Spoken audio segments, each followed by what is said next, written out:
Syrian news support for Ibrahim's mission and calls on the international community to halt supporting terrorism.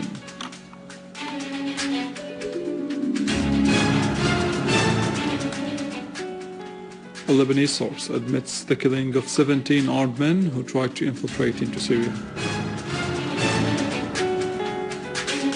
A new evidence appears on the involvement of al-Qaeda mercenaries including al-Hariri and Saqr in shedding Syrian blood.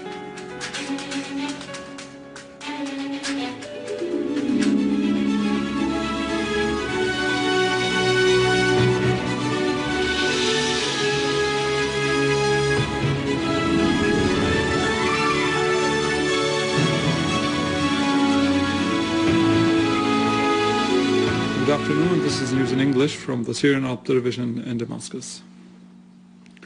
The UN General Assembly renewed its demand for Israel to completely withdraw from the occupied Syrian Golan until June 4, 1967 lines in implementation of the UN's relevant Security Council resolutions. During the UN General Assembly session held to discuss the situation in the Middle East, the Assembly reaffirmed the inadmissibility of the accusation of land of others by force according to the international law and the Geneva Conventions. Members of the delegations denounced the oppressive Israeli measures in occupied Golan.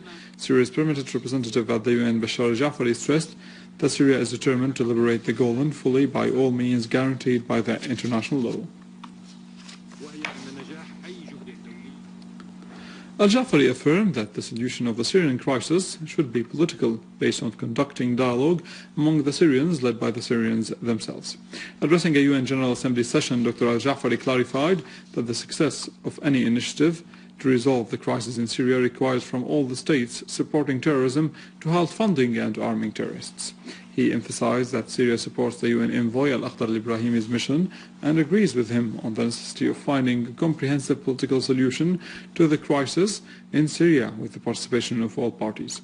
Al-Jafaari stressed that there is a real opportunity for resolving the crisis in Syria through supporting Ibrahimi's mission and pressuring the states supporting terrorism to halt arming, funding, training and hosting of terrorist groups and encouraging opposition to reject the comprehensive national dialogue.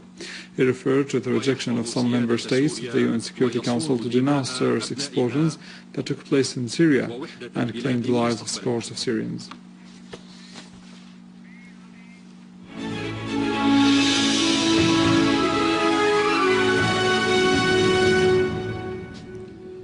In our local news, the Ministry of Information affirmed that Damascus International Airport works in a regular way. An official source at the ministry said that the road leading to the airport is safe, stressing that the news broadcast by some misleading satellite channels is groundless. Syrian Arab armed forces continue to pursue al-Qaeda terrorists in several areas, inflicting heavy losses upon them. In Deir ez-Zor, an army unit pursued several armed terrorist groups affiliated to al-Qaeda, killing and wounding a large number of terrorists in the Jbeili neighborhood. In Damascus countryside, a unit of our armed forces clashed with al-Qaeda affiliated armed groups in Faiz Mansour Street in Hajira town and killed all of its members. Among the killed were Abdulaziz al-Bahturi, leader of the so-called Ahrar al-Julan, and the leader of the group affiliated with Jabhat al-Nusra Front named Abu Saif Rahman. In Daraa, a unit of the armed forces discovered a plant for manufacturing explosive devices near al-Basil Square with a huge number of detonators and manure used by terrorists to make explosive devices, in addition to dozens of explosive devices ready to be detonated. Moreover, another unit of the Syrian armed forces clashed with al-Qaeda affiliated terrorists near that area that were perpetrating acts of killing of civilians in Al-Corniche area in Daraa and killed a number of their snipers. Syrian armed forces continued chasing terrorists in Arbin and Zamalka towns and in Bastara neighborhood in Harista, killing and wounding dozens of them. Another unit of the armed forces killed a number of terrorists of the so-called Liwa al-Islam Islam Brigade near Al-Baladiya Square, Badran Square and Ashifoniya in Douma. Another unit of the armed forces destroyed a plant for manufacturing explosive devices and killed a number of the members of al-Qaeda who took shelter in the site in Al-Mleha area. In Alawan orchards near Daraa, a unit of the Syrian Arab Army seized a number of explosive devices and anti-armored vehicle mines that were hidden in a villa in Darb Talit Street. and discovered a hideout used by terrorists and seized a huge quantity of explosive devices weighing between 10 to 40 kilograms. Moreover, a unit of the Syrian Arab Army discovered a mass graveyard of civilians who were kidnapped and killed by terrorists. In addition, a huge number of explosive devices that were planted along public roads were detonated by the armed forces. In Homs, a unit of the Syrian Arab Army clashed with the terrorist group in al-Nasiriyah, Tal Dahab, and Al-Huli in Homs countryside, which led to the killing and injuring of tens of terrorists, whereas a unit of the Syrian Arab Army faced terrorists who were trying to attack a barricade for the law enforcement forces in Dibe village, also in Homs countryside. The Syrian Arab Army killed some of them. On the other hand, units of the Syrian Arab Army made a series of qualitative operations against the terrorists in Al-Qasir, killing and injuring most of them, and destroying a Kia car mounted with a machine gun, in addition to a van, while the security forces killed tens of terrorists in an ambush in Jusiya fields in Al-Qasir. Two of them were identified as Ibrahim al-Haseki and Ali Hasyan. Lebanese Foreign Expatriates Minister Adnan Mansour stressed that the continued influx of weapons and armed groups into Syria is considered a foreign interference in Syria's internal affairs. Interviewed by al-Mayadeen TV channel, Mansour said that the influx of weapons would prolong the crisis and hinder the possibility of reaching a solution for it, adding that the state and the army in Syria are still coherent. He went on to say that the solution to the crisis should be realized through dialogue, referring to the success of the UN envoy al-Akhdar al-Ibrahimi's mission in Syria is based on the support offered by all external parties. While the Lebanese Foreign Minister Adnan Mansour stressed that keeping arming and equipping the terrorists in Syria is interference which may expand the crisis, a Lebanese source said that 17 armed Lebanese men were killed and others wounded in Tal Kalakh near the Syrian-Lebanese borders. The source added that all the dead bodies were from Tripoli, killed in an ambush by the Syrian Arab Army in Homs, whereas the Islamic leader from Tripoli said that the dead bodies belonged to the Islamic Party in the city. The Lebanese newspaper Al-Akhbar has disclosed the involvement of Saad Hariri and Uqab Saqr in providing terrorist groups in Syria with arms, adding that relations between Al-Hariri and the Muslim Brotherhood started and dates back to 2005, and Saqr was a leading figure in opening channels of communication between the two parties.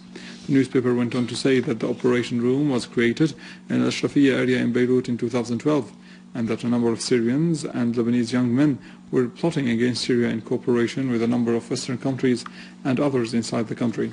Their main task was to smuggle huge quantities of communication devices that could not be traced by Syrian security intelligence. The newspaper added that Saqr was obliged to leave Lebanon and to move between different European countries and Turkey under directives of Al-Hariri and Wissam Hassan. Back then, as an unknown figure managed to penetrate Saqr's personal computer. From that moment on, the newspaper further added that the conspiracy to smuggle arms to Syria was initiated along with the role played by the Saudi Arabia to back the so-called Syrian armed opposition. It is to be noted that the Lebanese OTV channel and the Al-Akhbar newspaper website will broadcast the second part of the sound recording of Al-Hariri's and Saqr that unveils their direct involvement in the Syrian crisis and their support to the armed terrorist groups in providing them with arms and money.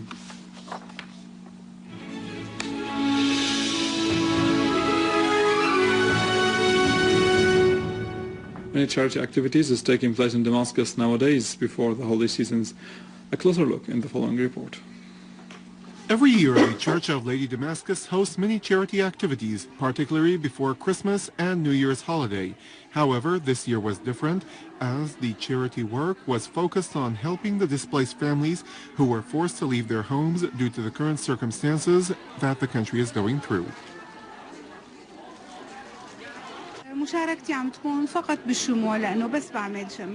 I am participating by making candles. I only make candles, and candles can be used on all occasions, particularly nowadays.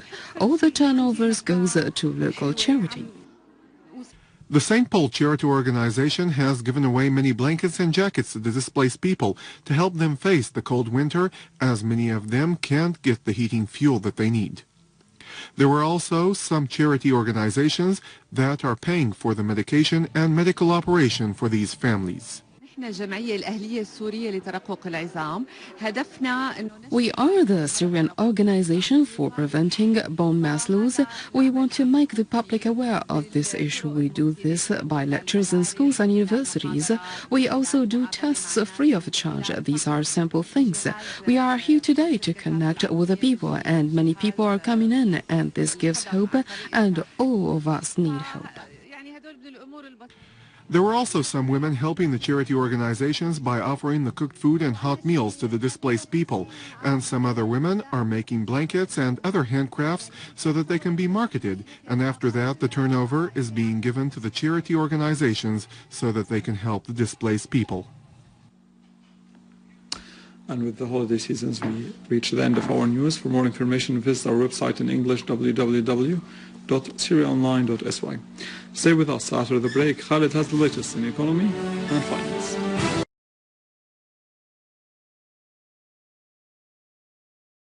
Including al-Hariri and Saqr in shedding Syrian blood.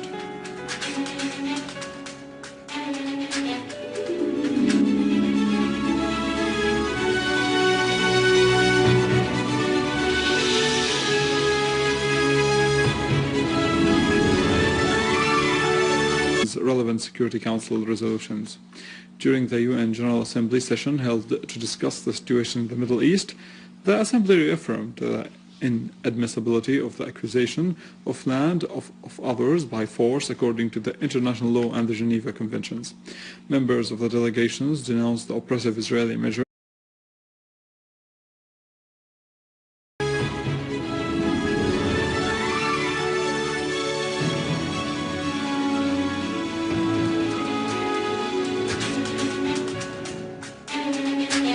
Syrian news support for Ibrahim's mission and calls on the international community to...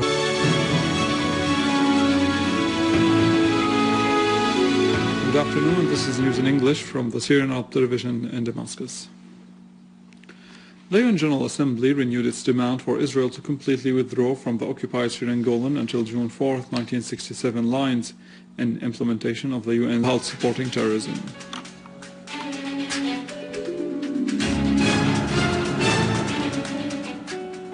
A Lebanese source admits the killing of 17 armed men who tried to infiltrate into Syria.